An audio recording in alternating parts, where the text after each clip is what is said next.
Glória a Deus. Lucas 22.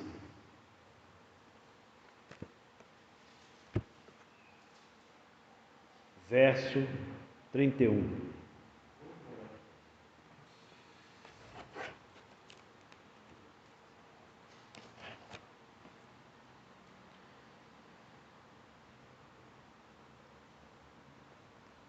Amém?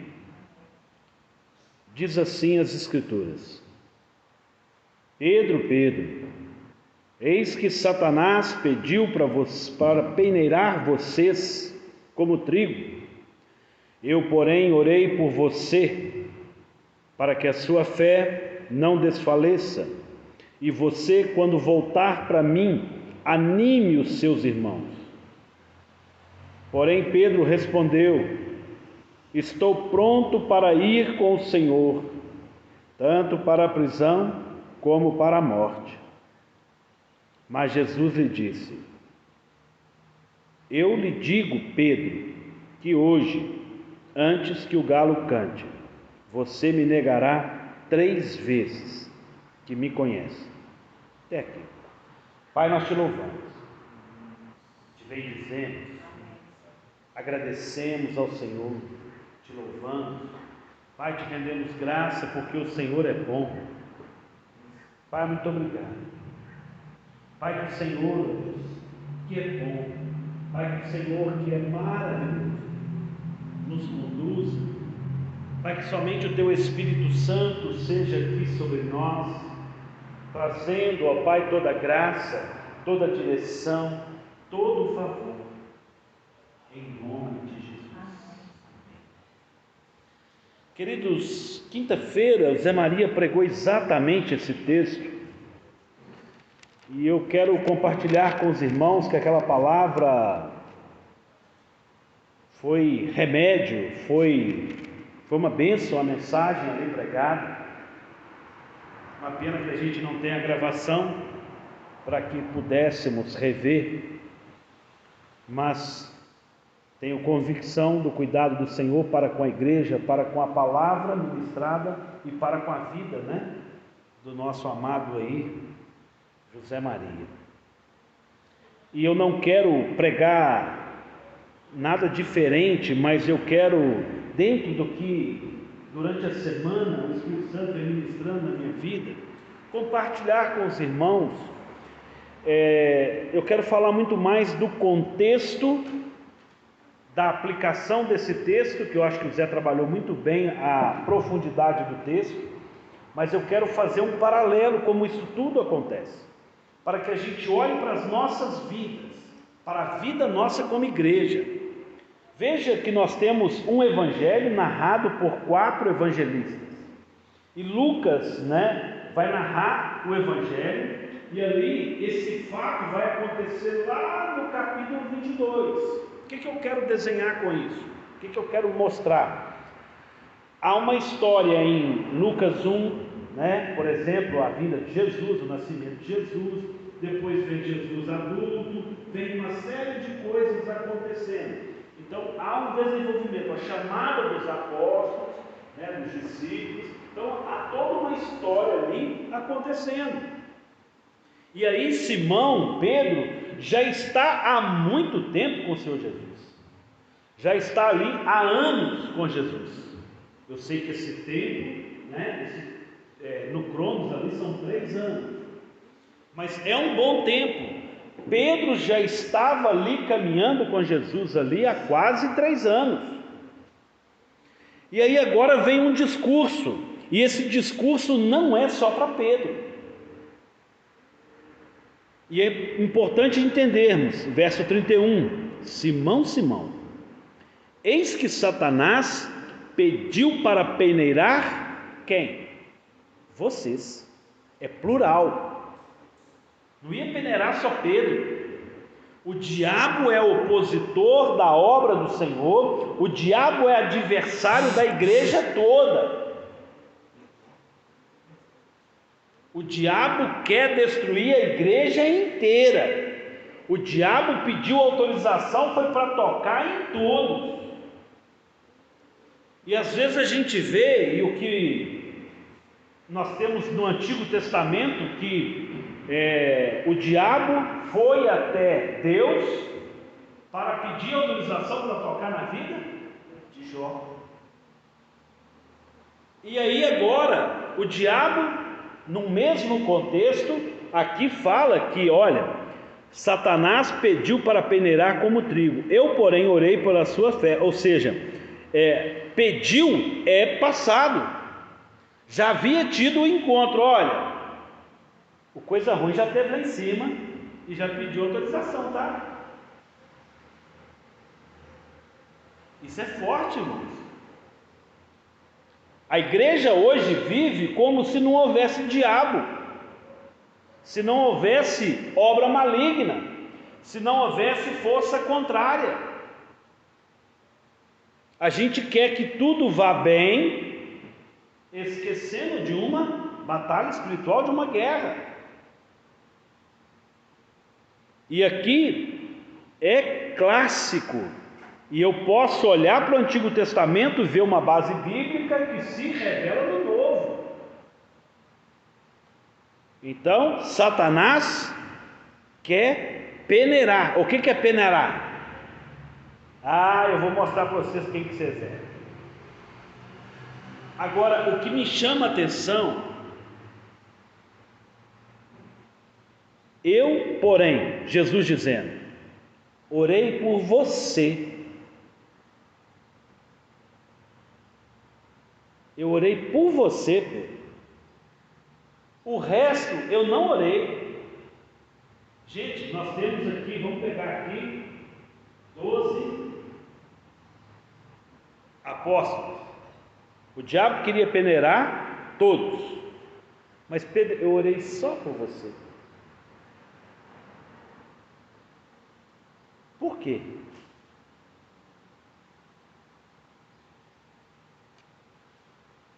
Será que Pedro era crente mesmo?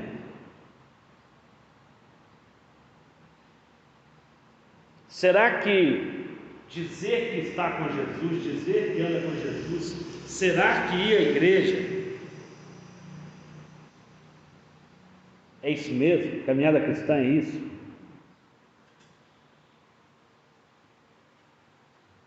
Eu, porém, orei ou intercedi, para que a sua fé não desfaleça.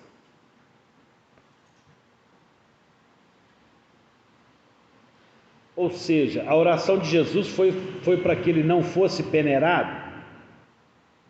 Não. Pedro precisava dar conta do processo. Jesus olhava para os 12 e falava assim: esse cara não vai dar conta não. Se eu não der uma forcinha para ele, vai patinar.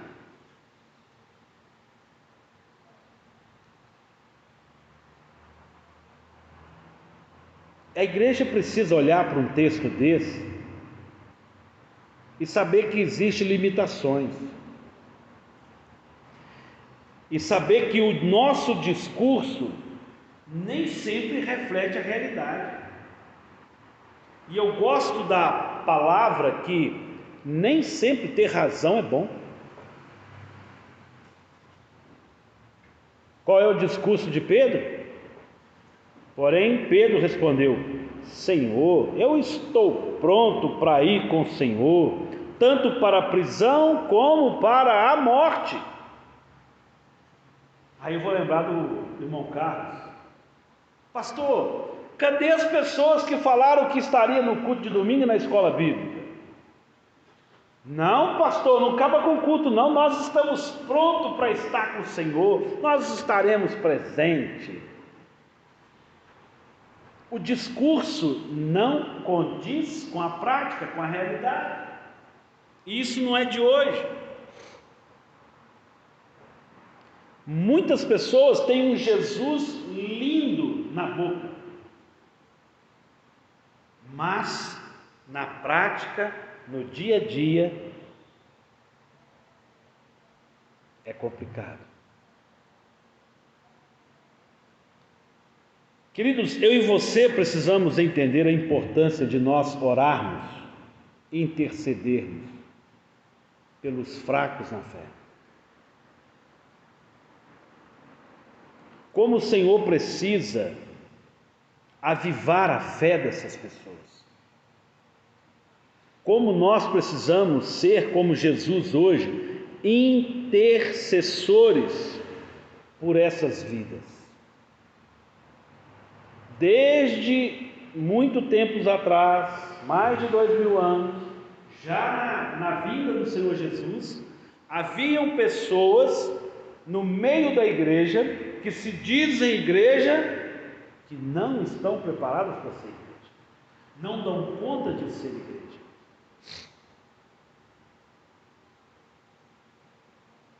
Estão cheias de si e não do Senhor, convicções pessoais e não convicções do Senhor.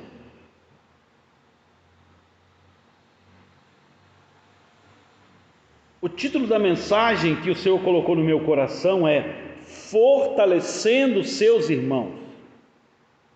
Queridos, hoje, os dias de hoje, hoje é dia 23 de outubro de 2022, nós vivemos dias de hoje que precisamos fortalecer os nossos irmãos. É necessário fortalecer os nossos irmãos, é necessário animá-los, é preciso animar a fé dos nossos irmãos. Por que é animar a fé? Porque todos nós vamos passar por lutas, por embates, por essa peneira. A oração de Jesus não foi para que não fôssemos peneirados. A oração de Jesus é para que a gente suporte o processo. É preciso suportar o processo. O contexto, já haviam se passado muitas coisas. Pedro estava ali, do lado a lado com o Senhor, comendo com o Senhor, e ele escutou muita coisa boa, mas ele ainda não conseguia trazer aquilo como verdade para dentro de si.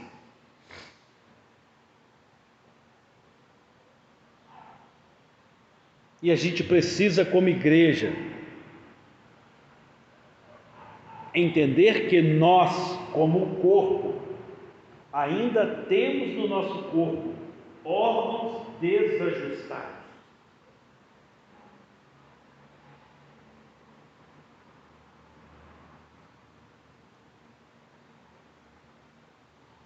Jesus vai dizer: Pedro, hoje, agorinha, daqui a pouco, antes que o galo cante, você vai me negar 3 vezes.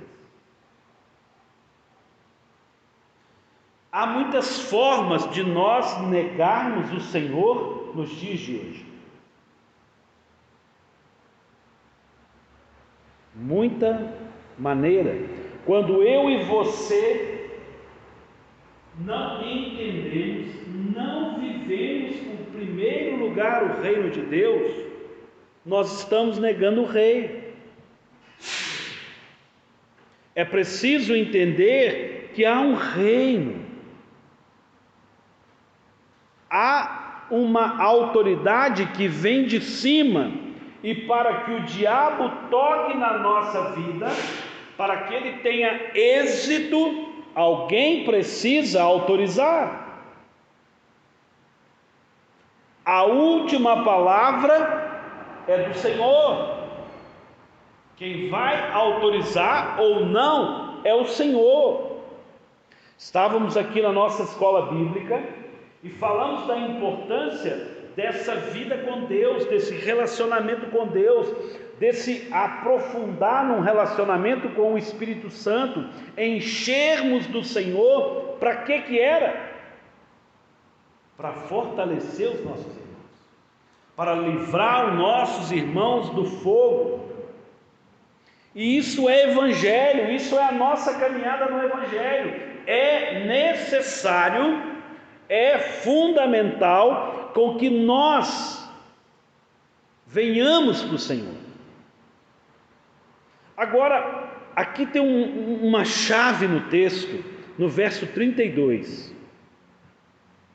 Olha para vocês verem o verso 32, a parte final.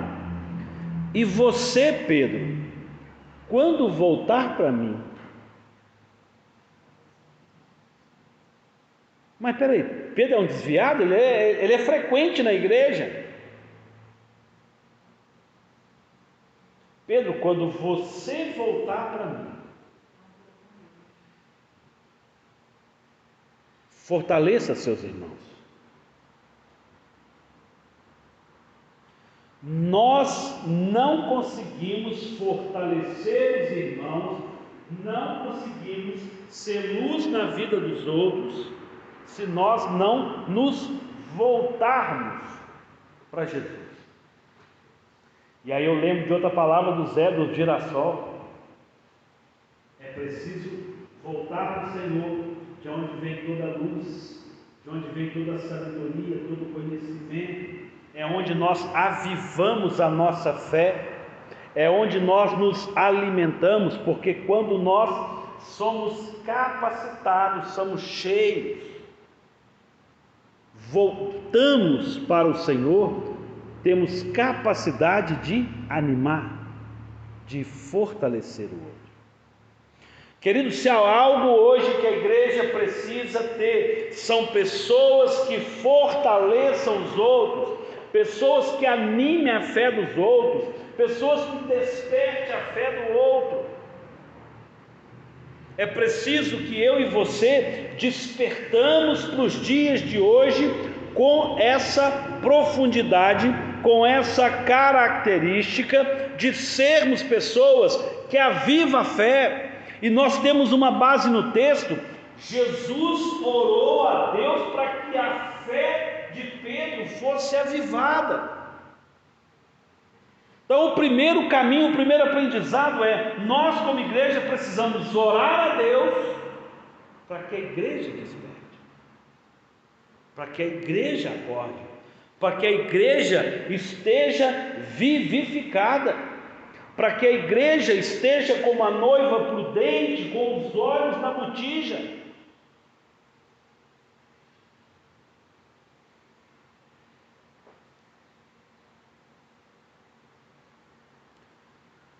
É preciso, primeiro eu, que sou um religioso, aqui já é o segundo ponto, eu olhar para mim e falar assim: será que Jesus está na minha boca?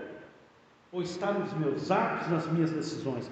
Verdadeiramente eu estou pronto para servir ao Senhor? O discurso de Pedro é muito lindo.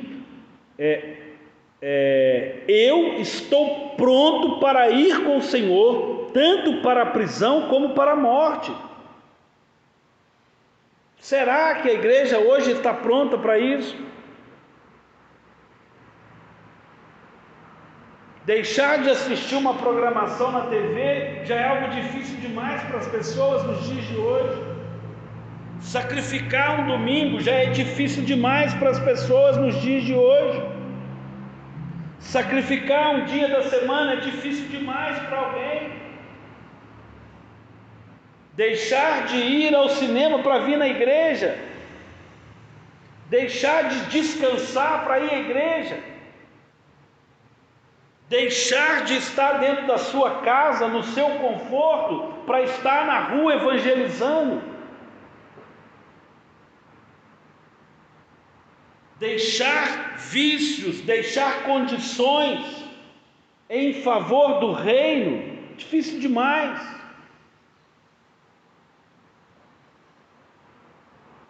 O que é prioridade?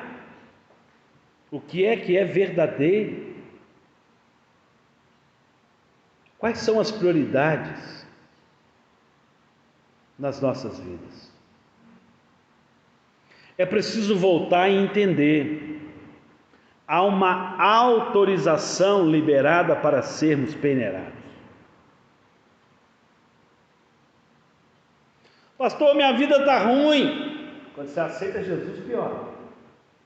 E aí agora que você tem autorização mesmo para se atacar.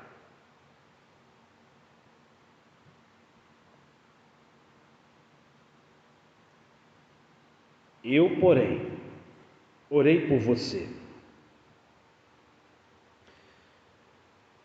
Quando eu olho para esse texto e vejo que Jesus orou e pediu por Pedro, e não por os outros 11, sabendo que Judas estava ali. Tem pessoas que a gente ora, tem pessoas que a gente não ora. Engraçado.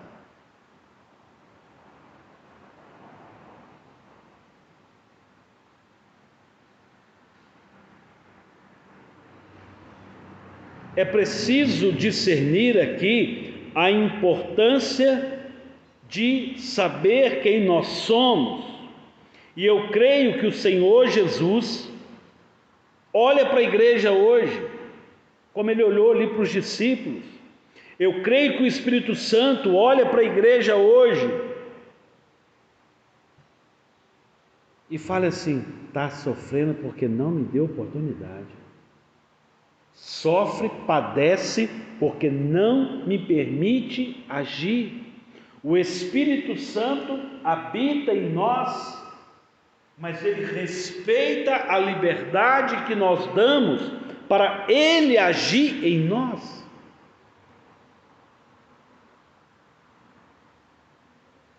Quando o fluir da nossa boca vem do Espírito, nós não nos colocamos como a fala de Pedro.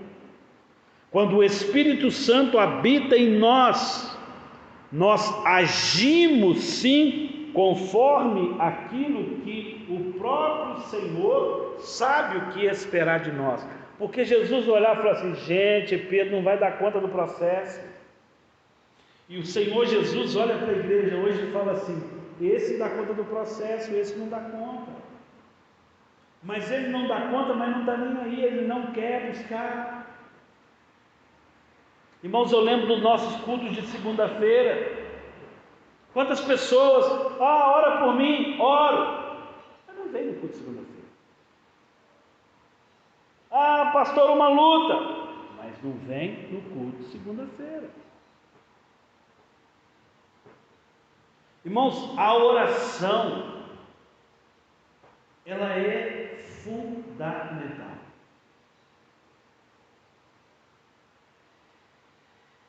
Agora eu faço uma pergunta para os irmãos, não precisa me responder, só analisa. Jesus disse para Pedro: eu estou orando a Deus para que a sua fé seja aumentada, para que você dê conta do processo. A oração de Jesus foi ouvida? Ele negou.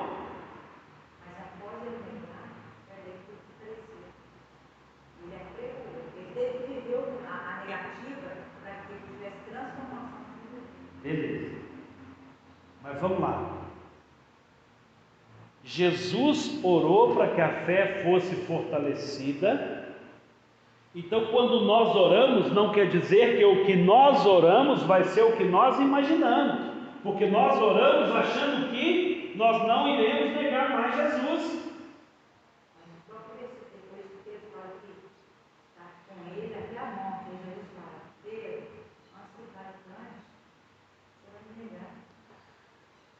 Então nós precisamos entender que a nossa caminhada com Deus não quer dizer que as orações nossas não são ouvidas.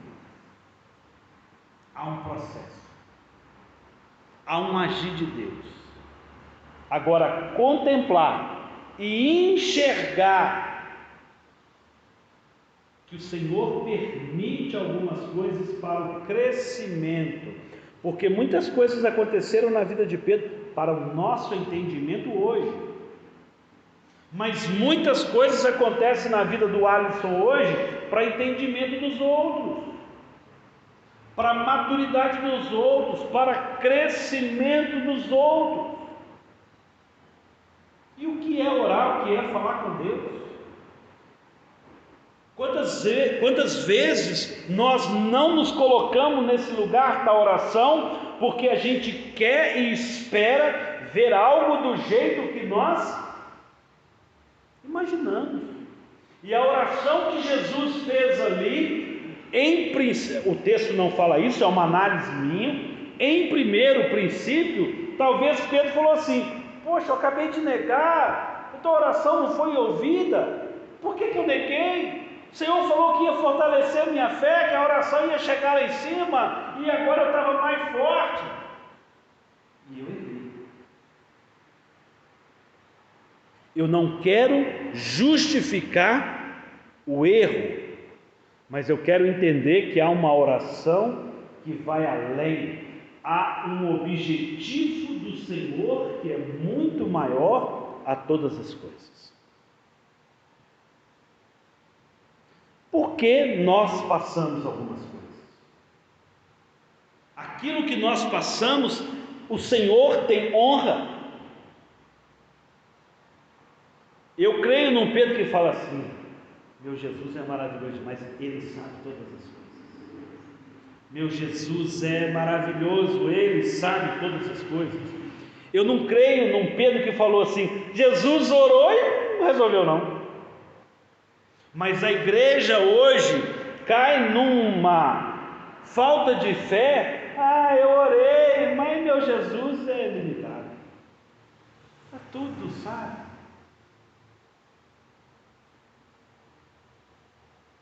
Queridos, o Evangelho é o mesmo. A palavra do Senhor é imutável. Mas o Senhor se revela na história da humanidade de várias maneiras. Antes se revelou pelos profetas, pelos reis, depois se revelou através do Filho, depois se revelou através do Espírito Santo.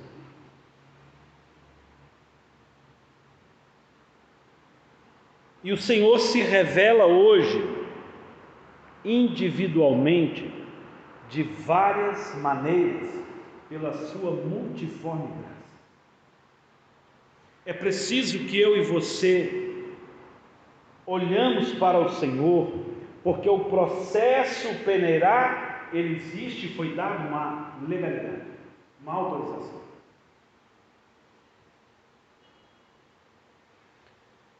Dói ouvir, mas o diabo é servo de Deus. É esquisito isso.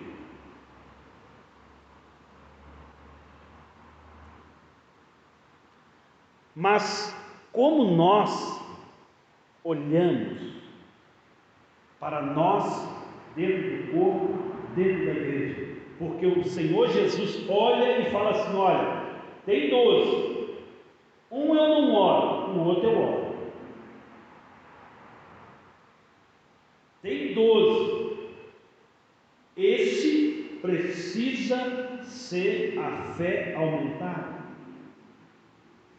E por que não nós, eu e você, não precisamos da fé aumentada nos dias de hoje? Porque a ação da peneira tem sido um desafio. Queridos, como nós precisamos intensificar as orações. Agora, eu não quero colocar coisas no texto, mas a pessoa que orou aqui foi Jesus para Pedro. Não há um discurso de Pedro, uma oração de Pedro, que fale assim: Senhor, eu não. Senhor, como vai ser isso? Como eu vou negar? Senhor, tem misericórdia de mim. De que forma que eu não venha te negar? Senhor, ore comigo então agora. Eu me prostro aqui de joelho. Senhor, toca na minha vida, muda a minha vida. A gente não vê um Pedro se prostrar sabedor do que iria acontecer. Quando nós temos uma palavra liberada a nós, seja como igreja ou indivíduo, qual é a nossa postura? Porque a palavra hoje é pregada aqui, muitos hoje negam, e eu não refiro às pessoas que aqui estão no templo, mas muitos que se dizem igreja, que anda com Jesus, negam Jesus por não priorizar as coisas do reino. Negam Jesus por priorizar as coisas do mundo. abraçam as coisas do mundo, abraçam reis do mundo.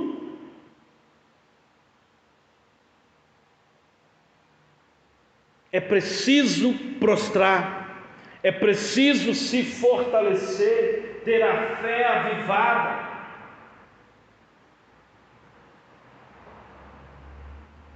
Queridos, mas eu preciso voltar aqui para mim encerrar a mensagem.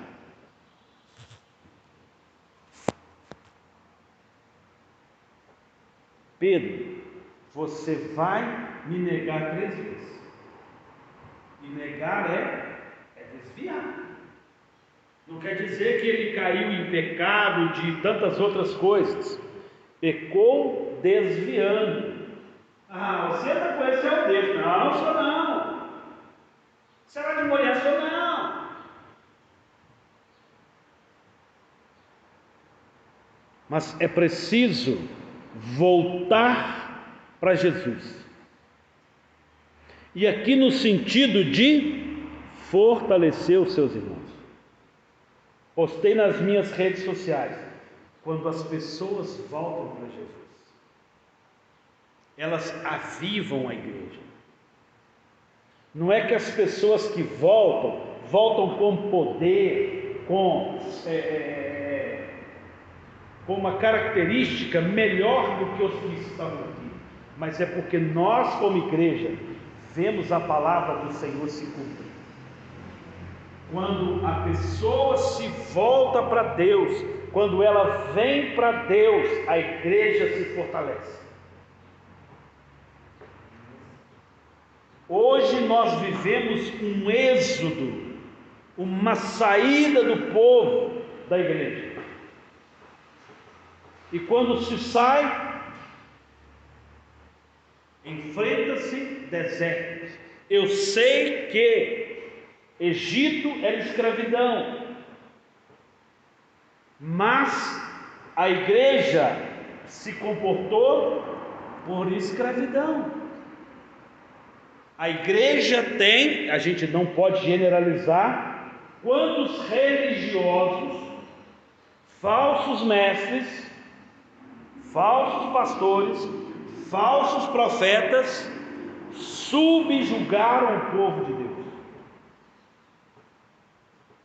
Há uma responsabilidade, há uma condição, uma característica para a igreja de hoje entender o processo. Há uma peneira, há um olhar do Senhor. E quem você é? Quem nós somos? É preciso fortalecer a fé do outro. É preciso avivar a obra, é preciso animar os seus irmãos, é preciso fortalecer os seus irmãos. Nós, como igreja, que estamos presentes, precisamos olhar para o nosso próximo para avivar. Mas é necessário aqueles que recuaram ser animados. Aqueles que negaram a Jesus precisam ser animados.